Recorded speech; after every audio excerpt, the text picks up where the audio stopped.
Good morning and welcome to the programme. Thank you, Ollie and Mary, for a wonderful show again. We are going to be doing some news later on our video Facebook site regarding the Easter Bunny. You've heard that there's information coming out about the Easter Bunny. The Easter Bunny is going to be available to go around and will not be locked down or locked in or locked anywhere. So well done to the government to allow the Easter Bunny. The freedom to roam. Mary Burke is going to be talking to us in a minute or two. She is manager of Clúr Bridge Nursing Home, and we're also going to be talking to Catherine Cox, family carers, regarding caring for elderly people. Lady Lane Meals on Wheels. Many of the Meals on Wheels services around the city, county and the south east, all over the country, do wonderful, wonderful work. We're going to be talking to Mavis Kelly about that. Have you had any issues with your broadband or your air system? In Tramore, we understand, there is a new estate there that they're still having problems with it, and it should be seen, many people see, that it should be seen as an essential service. We're also going to be talking to supermarket owners and to Ida Milne, Dr. Ida Milne. She is the historian who wrote extensively about the Spanish flu. We were one of the first radio stations to have her on air, and she is now comparing what's happened then with comparing what is happening now. Very importantly as well, we're going to start a new series. It's going to be an occasional series, and it's going to be called Deise Revisited. We're going to look at stories that have, I suppose, got to the top of the news agenda and current affairs over decades, effectively. So we want your ideas. If you have any stories that you think really, I suppose, stuck out in your memory and in your mind, please text us in 083 3333 975, or you can call Laura on 051 846 123. That's 051 846 123.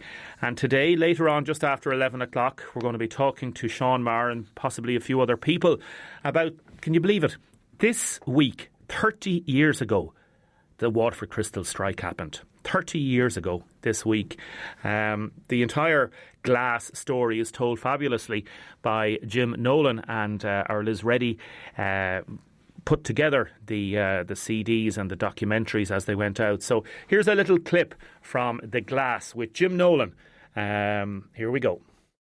But as John Stenson and Skippy Sheridan recount, it seems that not everybody got the message. Weeks were going by. I was getting £22 a week. I was married with 2 children. So the weeks were going by and people were in debt. Every week went by, you had less and less money. The bills were still there. They couldn't pay the bills. Pressure was coming from banks, particularly, say, with your mortgage, building societies. It's something to this day, I left Bank of Ireland because of that, because we just kept getting letters. I mean, I remember during the strike, we were only after moving up here.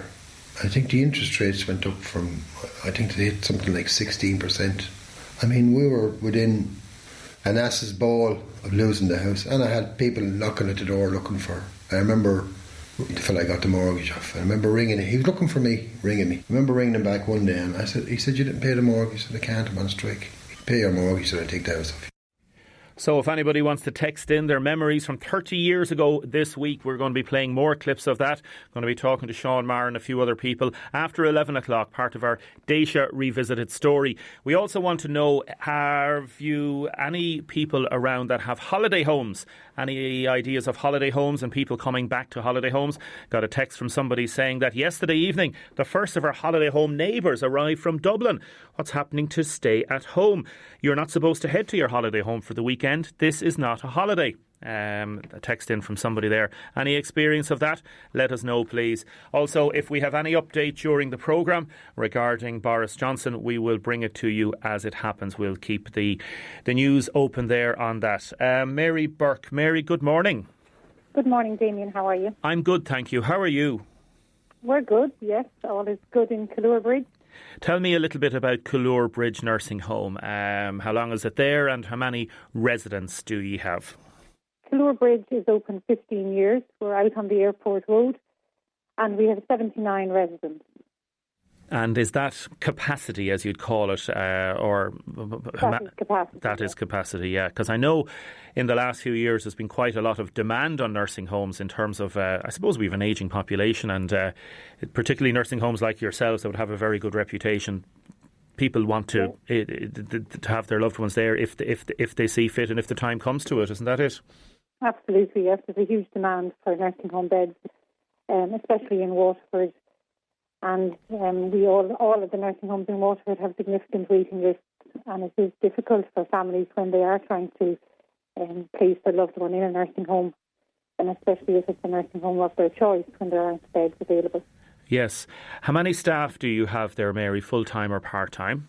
We have 80 staff on our books at the moment, and a lot of staff working full-time. The majority of our staff are all working full-time. 80, wow, that's a lot of people, a lot of salaries to pay. Yes. Tell me, when the current situation developed first, I know you've all been working together, the nursing homes in Waterford and South Kilkenny have been working together. What did you do? Did you say, right, OK, we'll have to get together on this and have a chat and discuss what procedures, or tell me what did you do at the start? Yes, I suppose the nursing homes in Waterford are very lucky. We all are very familiar with each other. We all get on very well. And we had a group established before this in the event of any emergency. When we were doing emergency planning for the nursing home before COVID, we had established a group and we would have been in regular contact. So initially, when we heard of the first outbreak, we got together and we started planning. And I think the Waterford nursing homes have been way ahead in our planning. And we closed to visitors on the 6th of March, and then we were criticised for that the following week. But we maintained our standards and we ensured that our residents were safe. We had 3 times a week teleconferencing with the other nursing homes, and we looked at what we could do to prevent COVID coming in as best we could. Rosters was a huge challenge, changing our rosters, making sure that our staff were working in teams now. I suppose our rosters were always very person-centred in the nursing home. You were looking at the time when you needed to have more staff. A lot of people would be aware that residents with dementia may have sundowning, and after 4 o'clock, our residents may need extra support. And we would have always had shifts that came on at 4 p.m. in the evening. Now, that roster and that shift suited a lot of our staff with childcare. They had their children home from school, they had them homework done, dinners made, and then they could come to work at 4 p.m. But we had to make the change now to all long days, 8 to 8 shifts, and our staff all working in teams. And I said I want to acknowledge the sacrifices that our staff have made during these changes, and they have come to work every day with a smile on their face. They have worked so hard. I am the manager. I can have all the plans in place that I need, but I need the team to implement the plan, and they have done, and they're a super, super team. And I think we can say that for all the nursing homes in Waterford. Yes. In my communications with the managers, they have acknowledged the huge sacrifices that staff have made. They really have. And apologies for the phone line for anybody who's listening. It's not a great phone line, Mary, but no, it's not your fault. It's one of these things, and it's part of the thing, obviously, that we would normally, I would have gone out to you yesterday and done a chat with you yesterday out there, but as part of, obviously, the distancing and how we're trying to deal with things. So I think our listeners understand. And the important thing is the message that you're giving out there and the praise that you're giving for the staff. And then also for the residents that are there, because they're putting up with a changed environment as well, aren't they? And I understand they've been really, really good as well. Absolutely. Our residents, 75% of our residents are cocooning now in their rooms. We try and get them out as much as possible. But that has been a significant change, and a huge, huge change to the life of Callure is no visitors. Callure is known for its homely atmosphere, and visitors are central to that. We miss them, of course, but, we have to ensure that our residents have contact with their visitors throughout this difficult time. We have introduced a lot of new technology for our residents that they wouldn't have been used to. We have Skype, WhatsApp, FaceTime, emails. Facebook has taken off, and, we've had to put in extra measures to keep the spirits of our residents up during this difficult time. And that's so important. Extra activities. Yeah. We've had to put in we've employed a second activity coordinator. We've put in extra caring hours for our residents so that they get extra visits from staff when they are in their rooms. We have maintained huge contact with our relatives throughout this difficult time. We've had daily texts, we've had WhatsApp messages, videos. So I do think, the spirits of our residents are very much good at the moment. They're all very happy. Yes. And, extra measures have been put in place for them. Excellent. And I suppose the main thing as well is, like we've seen in the papers and on the news as well, that the HSE says 57 nursing homes around the country now have outbreaks in some respect, 1 or 2 people, and then clusters are over 3 people. You've had no outbreak there whatsoever, and you're keeping the COVID out. And that reassuring message for relatives is the most important thing of all, isn't it? Absolutely. We have done everything in our power to keep it out. We've worked extremely hard in the past 4 to 5 weeks in preparation. I suppose, when you think of Dublin, and community transmission is very high in Dublin at the moment. Community transmission is low in Waterford. And I think when there will be a surge in Waterford, we can expect a higher risk. It's like everything we do in life. You cannot eliminate all the risks, but we definitely will put our hands up and say we have done everything in our power to eliminate the risks as much as possible. To get out there to the public the message of hand washing. I just can't stress enough the message of hand washing. And I think Dr. Jeff Plant was on yesterday, and he was reassuring people again about hand washing, and it has to be stressed. Very much so. Mary, to you, all the management and all the staff there and all the residents, I know a lot of them are probably listening this morning. Well done and fair play to you, and thank you so much for coming on to talk to us this morning, because I know it's difficult to come on and talk, but there is that reassuring message that everything has been done, both physically and emotionally, to make this as best as possible, and best practice is so important, isn't it? Absolutely. And I suppose before I finish, Damien, I would just like to say a huge, huge thank you to the families and friends of Callure. Thanks a million for your understanding, of the restrictions. It's so difficult not to be able to come and visit. They have been fantastic.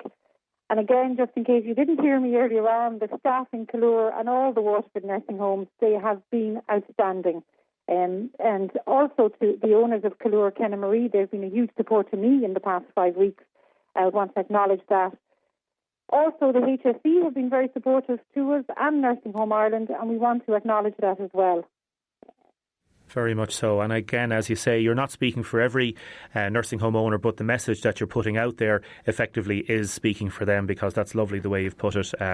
Mary, continued success in the sense that I hope you continue to do to keep it out, effectively, that's what it is. And listen, well done. I'd say it's stressful for everybody and stressful for yourself as well. And it is stressful, yes, but we're coping well, and we've put measures in place as well to look after our staff, and I think that is important. That we keep looking after them. We have 79 residents to care for and make sure our most vulnerable in society are cared for, but we have 80 staff here as well to care for and make sure their anxieties are looked after as well. Very well put. Mary Burke, thank you so much. Mind yourself, and okay? Just before I go, yes. Sorry, I have one person who, when I told her this morning I was on the radio, I'll be killed if I go down the corridor and she doesn't hear her name mentioned. But Ella is down there, and she loves Tommy Fleming, so I don't know if you would have any Tommy Fleming, but Ella is a huge fan of WLR.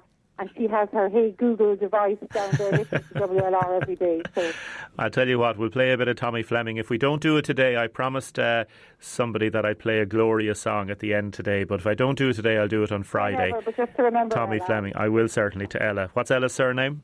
Ella Kinsella. Ella Kinsella. She's one of our young residents, and she has her Hey Google device, and she loves talking to it every day. And super. So, yeah, she's doing great. Special hello to Ella. Listen, Mary, to you and everybody there, take care and God bless. No bother. Thanks, Damien. Bye-bye. Thank you very much. Mary Burke there, manager of Callure Bridge Nursing Home on the Waterford Nursing Homes. I suppose weathering the COVID storm, as we hear, there's no nursing homes in Waterford or South Kilkenny that have the any COVID outbreak. There are other nursing homes. I got a text from somebody in another county yesterday who has a mother in a nursing home, and they have COVID. 1 or 2 patients residents have been confirmed with COVID there. And it's very difficult. It's very difficult.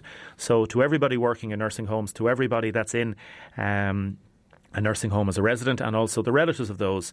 We're thinking of you this morning, and we really think that you're doing a great job, everybody there, so keep it up.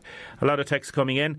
Suggested Deise stories. Father Kennedy's story in Dungarvan, the arms boat at Helvick, the moving statue at Mount Mellery. What about Lord and Lady Dunamore over in Knocklofty House in Tip? Another person saying, I saw a beautiful video of Michael Gaffney singing. He's a lovely singer. Other people saying, Damien, I'd like to know more about the gangland shooting. Maybe talk to Paul Williams or others. We will do that. Maybe not today. We might have to do it tomorrow. Damien, I work in UHW. As you can imagine, it's a very turbulent time. I rang a patient today to remind him that our clinics are cancelled. He was an absolute gentleman and thanked us for what we are doing behind the scenes. I work in administration, and it was such a thoughtful thing. It made the day easier to get through. So thank you to that man for those two small words. It really makes a difference. For everybody working in administration in UHW and behind the scenes, well done to ye. And as you say, to all those people that have had procedures cancelled, that have clinics cancelled, well done to everybody there. Keep up the great work. Now, in a minute, I'm going to be talking to Catherine and Deirdre about carers and the importance of the work that carers are doing. If you have any texts that you want to text me in, please do 083 3333 975, text or WhatsApp. Or if you want to call Laura on 051 846 123. Before I forget it, lovely message from Auntie Anne and Uncle Michael listening from Dublin to happy 4th birthday to Mikey Power in Powerscourt today. Well done to everybody that protested over the years, says this caller, regarding the opening of the new residential home to make sure that it happened, and the late Councillor Davy Welch and others should be praised for what they have done on this.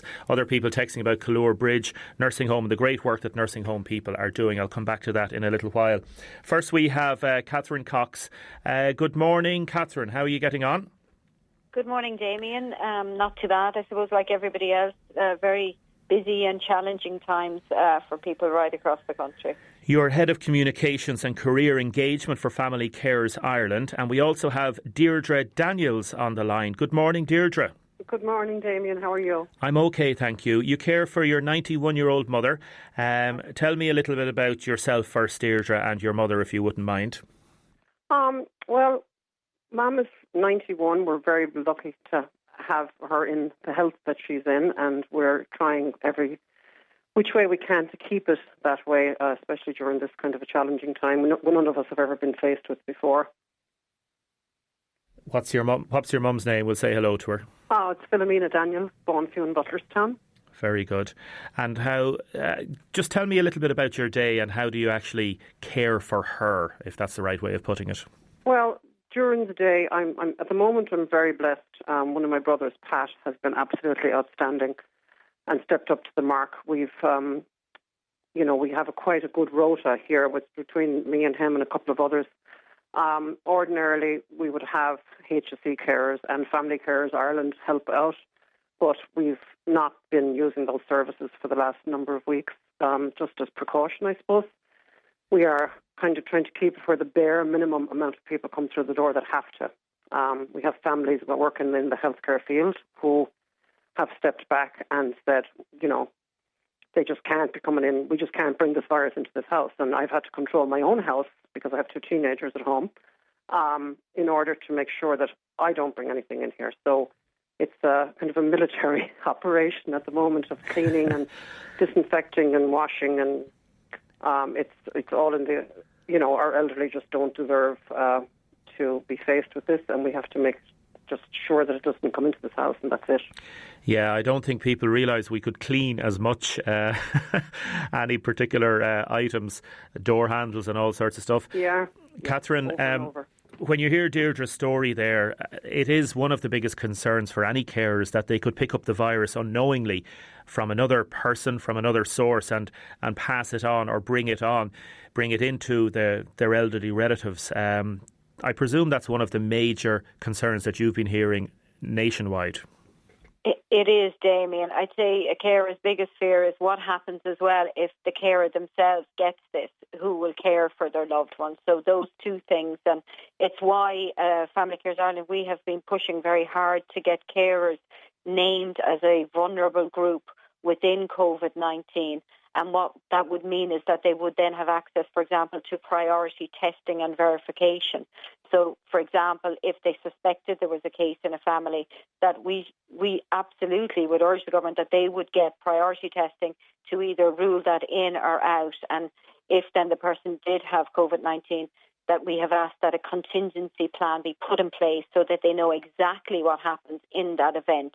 Is the carer removed from the home? Do they go to hospital? But who looks after the cared for person? So they're probably the two biggest concerns for family carers across the country. And lots of families, like mentioned there, would have probably withdrawn the services themselves, made that choice themselves a number of weeks ago to keep them protected and safe. But there are other cases where some families may be losing home care hours as well, if they wouldn't have been what was considered a priority 1 or 2 case within the HSE system. So for families that may be losing hours, again, Family Carers Ireland, we are here.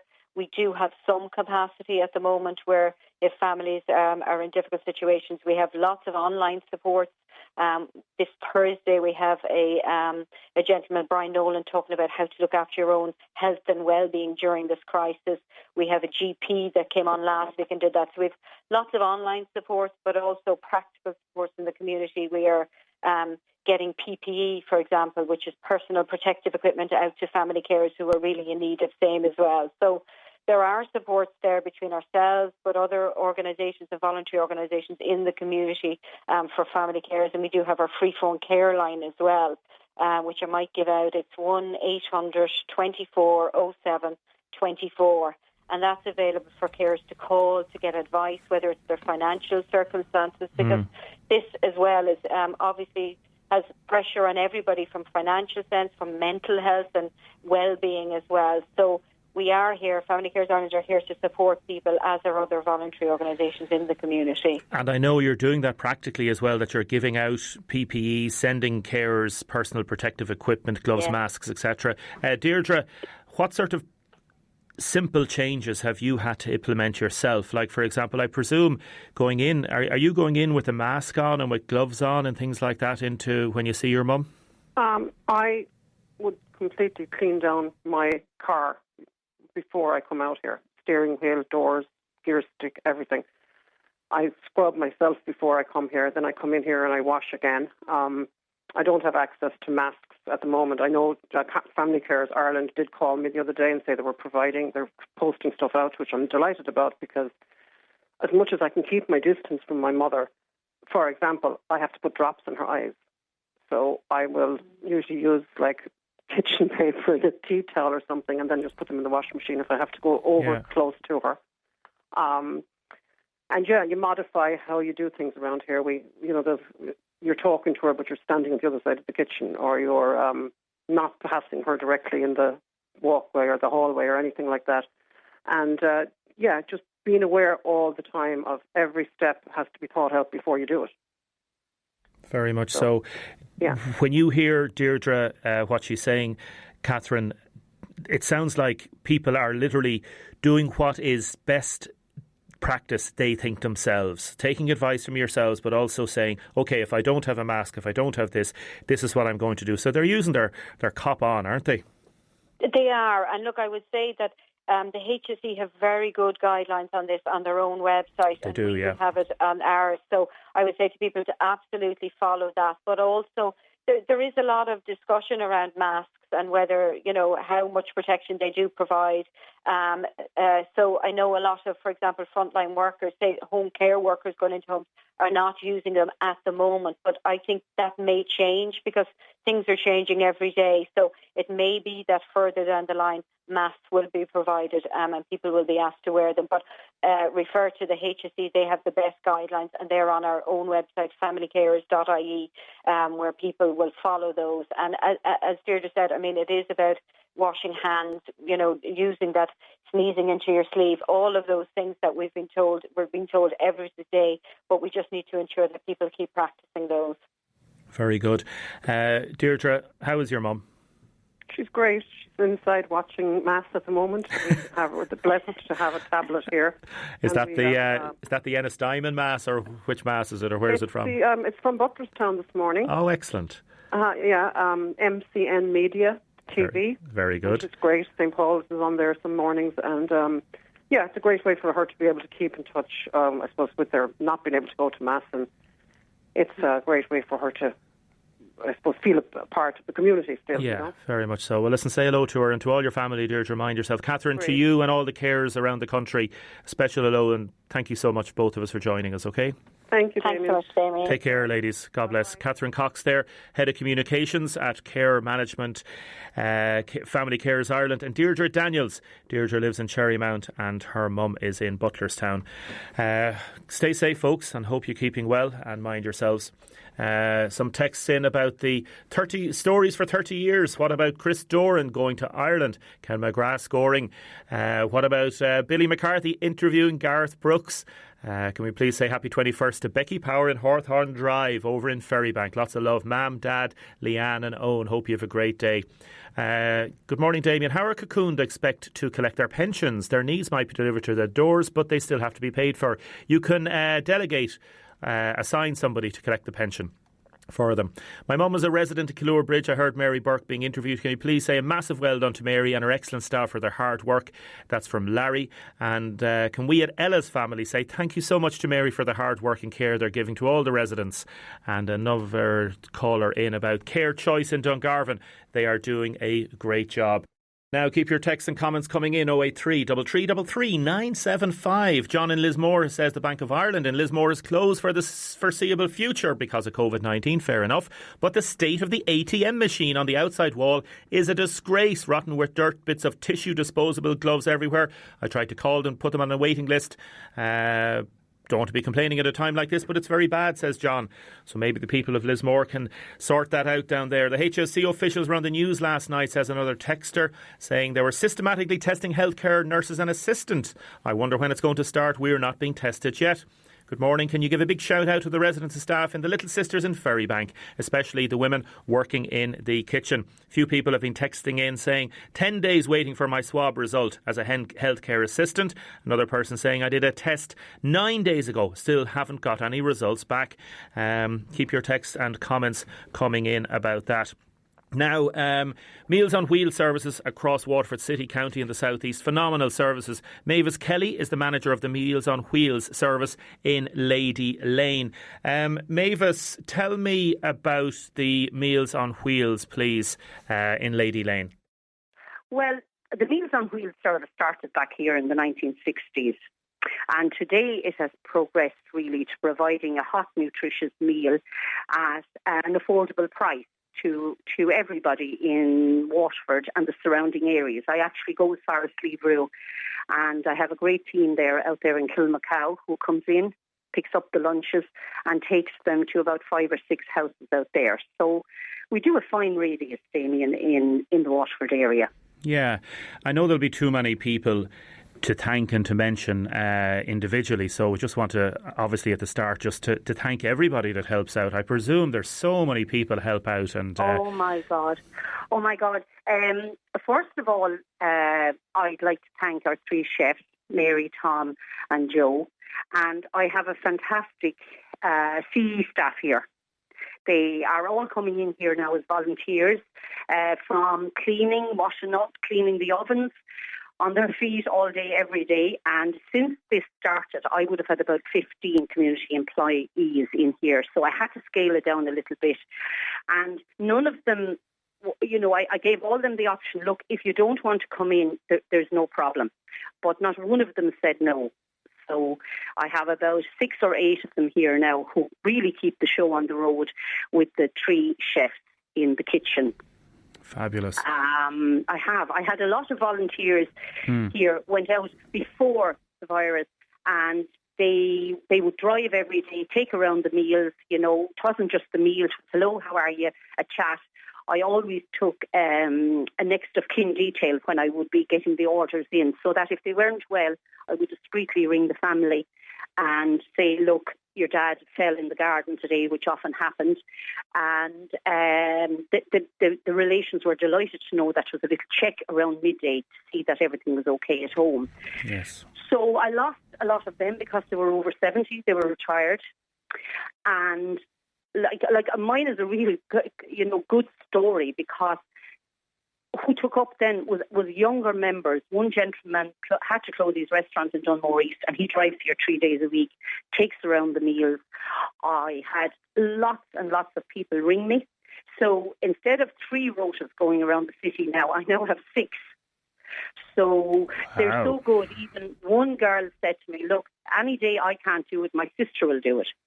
So I have a driver and a backup on each of the routes every day.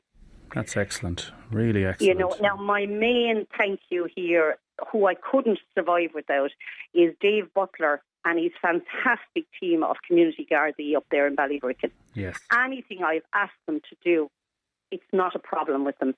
And they come here 5 mornings a week, take the meal around here to all the areas, to a certain route, and they're just fantastic. I want to say a special word of thanks to them. Yes.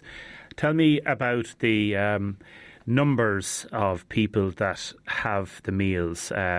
What would you have had normally? Has it increased now? Talk to me a little bit about that. Yes. Normally we would have had around 35 a day home deliveries, and then we would deliver about 15 to Pine Grove. It's the Alzheimer's Day Centre in Waterford. And then we had our members coming in, so from about 35 home deliveries, we're now up to over 80. So you can imagine. 80, yes. Wow. 80 meals went out yesterday, home deliveries. And that means that I was dependent on those great people in Waterford that come in with their own car and take the meal around.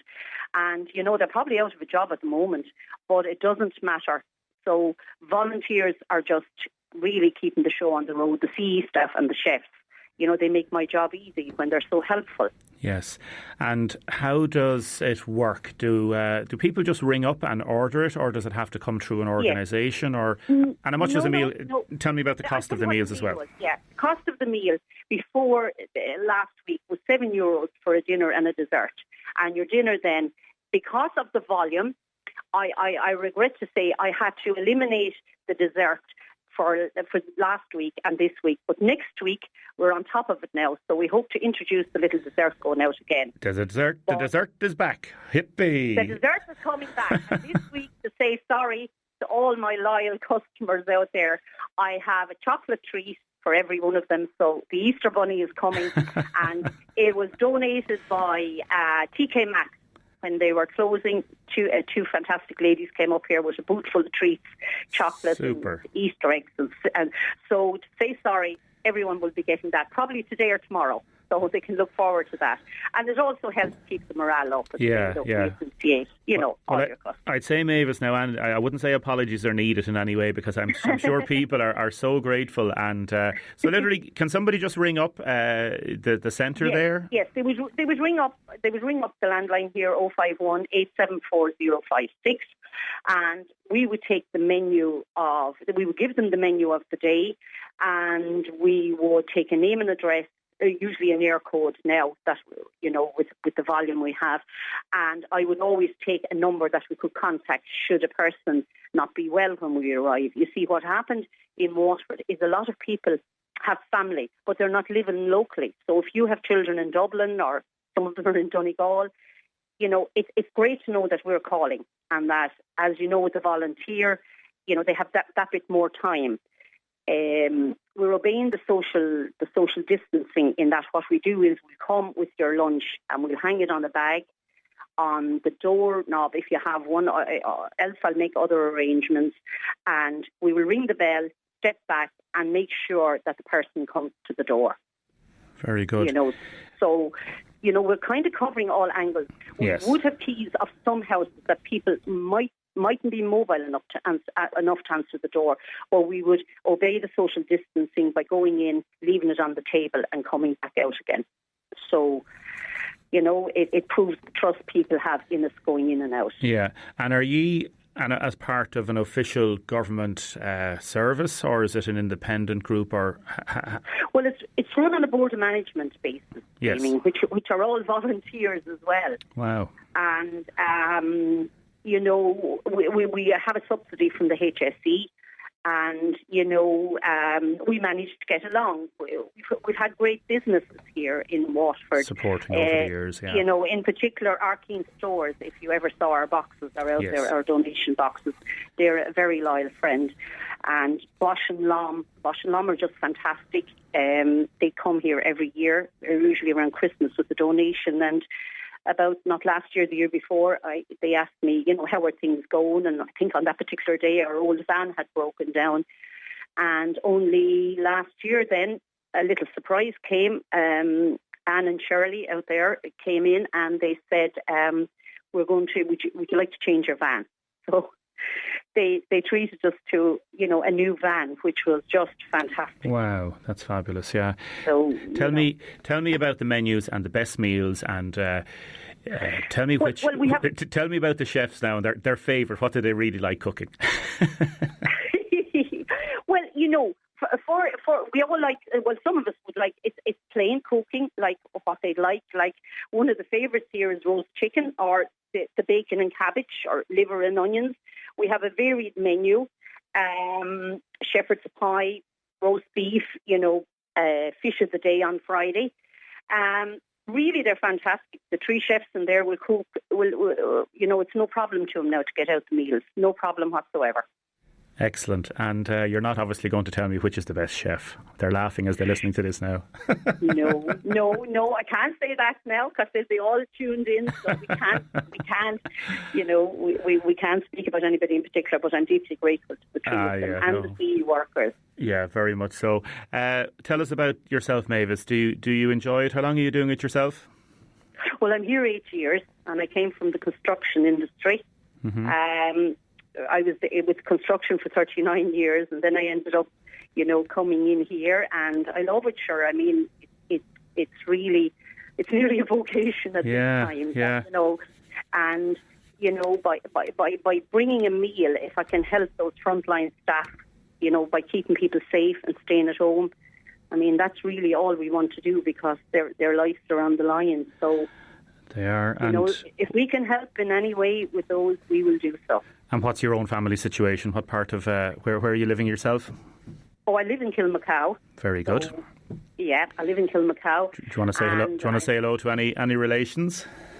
I do. I want to say hello to my three children. There's one in Australia, so he won't be listening in. And I really, I might tell him, but I really miss my little grandson Tom, who, for this, we were obeying the social distancing even when we go home. From seeing Tom every day to not seeing him for the past 3 weeks, well, it means a lot. It's a sacrifice. But look, it's worth it, and we'll get on with it, and that's it, and we'll get through this. So, there's got to be light. Yeah, and in terms of talking, as your delivery people are going out talking to people, I presume just a little chat with people as they deliver the meal, and that's so important because a lot of people are finding it so difficult, aren't they? And they're being so good. Very, very, very difficult. Only 3 weeks ago, delivering a meal, the chap, fair play to him, he delivered the meal, and when he left the house, he thought he heard a thud. He notified me, and we had a key to the house. So when we went in, she was actually after having a fall, and she had broken a bone in her leg. So we contacted the family, but before the family came there, we had the ambulance, and I'm happy to say she's in her 90s and came home yesterday, fully recovered from an operation out there, and a week in St. Patrick's, and she's back home here again. So that's lovely. That's what it's all about. Yes, it's not just the dropping of the meal; it's the little chat and how are you today, and what can we do to help you. Mavis, to you and all your team, to the chefs there, to all the workers, special hello to Gus, who I know, and everybody. Listen, keep up the great work and fair play to you. And great. If you have a message, if you have a final message for anybody out there. I want to thank Azuri for the face masks they sent in, and the manicure company for the lovely hand gel. And anybody there that has helped in any way over the past week, there's a lot of goodness out there, Damien. There is, Mavis. Thanks so much. Fair play to you. And also I want to give a mention to Georgina, the CE supervisor, on hand to make sure everything is going smoothly out there. Mavis and the team do Trojan work, says this texter. I was blessed to volunteer there for some time. Keep up the great work. That's from Martin. We've had a phone call in. Tramore Meals on Wheels, the services too. The meals are delicious. Looking after my 92-year-old husband, and they have been great. A number of people asking, do they take donations? Give them a call, Lady Lane, Meals on Wheels in Waterford, and see what they have to say. My friend, neighbour, spent the last part of her life in Cloorbridge Nursing Home, got fantastic care. Huge thank you from Janice in Cappoquin. 30 years ago this week, I was living in London, packing and readying myself to emigrate to Australia. I was nearly 24 years old. What about revisiting stories such as the night Princess Diana died? The world stopped for 24 hours. Other people saying, Mary saying that I'm cracking up, I'm finding it very difficult here cocooning. What's going to happen? How long more is it going to go on for? We don't know. And a text in from somebody regarding pay and CVs and all that sort of stuff and unemployment benefit. Contact the Citizens Information Advice Bureau in Waterford. They are the best people to talk to. Niamh Owens. Good morning, Niamh. Good morning, Damien. How are you? I'm good, thank you. Can you hear me on the phone? Is your signal okay? Are you on broadband or are you on the normal system? No, on the normal system. Sitting on my windowsill at the moment. To try to get a signal, yeah. Tell me, you're out in the new estate, Meadowlands in Tramore, is that it? Mountfield in Tramore. Mountfield in Tramore, okay. Mm-hmm. And tell me about the broadband system out there. Only the front row has broadband, is it? Pretty much, yes. So we moved into Mountfield last September. We were kind of the second phase of the houses, and there was already phase 1 up, and they're kind of completing phase 3 now. So there's about 60 plus houses there at the moment. Okay. And only the first 1 to 14 can get broadband. Wow. Through their landline, yeah. So it's slightly annoying now because, you know, with COVID-19, a lot of us are now working from home, and it's quite difficult to do that if you're unable to get broadband. So it just baffles me that only 1 to 14 can get broadband that are actually connected now. And even at that, it took those houses a year to get connected. So only the first 14 houses have, we've got a text in from Laura, have broadband. This is madness. Niamh, this is real madness. What have Air told you? So, I mean, I'm not the only one in the estate who's been contacting Air. I mean, the residents in the estate before I moved in had been doing the same, but it's...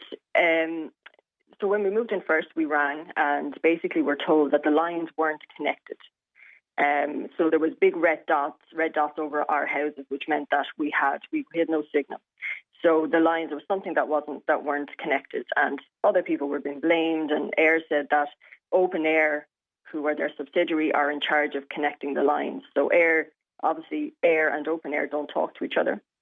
So no one could give me a straight answer. So this went on and on. So eventually we decided, because we needed internet, we went with a mobile broadband with Vodafone. So it was a 6-month contract. So we said, surely in 6 months' time, this will be all sorted and we'll get connected. So our contract with Vodafone was coming up to end. And then this salesman from Air was going around our estate one evening, basically selling us broadband and TV packages. So he said, yeah, you can get connected now. Everything's been sorted. So we let our connection with Vodafone, our contract, end. And we rang Air. And they said that, yes, we can sign you up. So we went through a whole process of getting an account number, giving over our bank details. We got a landline number.